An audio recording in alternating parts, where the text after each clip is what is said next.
Are you having problems that your Revolut app is crashing or freezing? Well, then this video is going to be perfect for you. So this is how I fixed it myself. I firstly exited my Revolut app and instead I went into the settings app on my phone.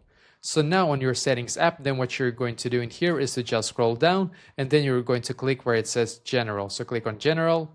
And as you can see, you should now be taken to this page, which is perfect. So on this page, just scroll down and then you're going to click where it says storage in here. So click on storage. And now we're just going to simply wait a couple of seconds for this page to completely load all the apps that you currently have on your phone right now. And now when it's done, just swipe up and then like up top where it says search, as you can see, click there. Now you're going to search for Revolut and click on the Revolut app. Now what you're going to do in here is to click on Offload App and once again click on Offload App in here.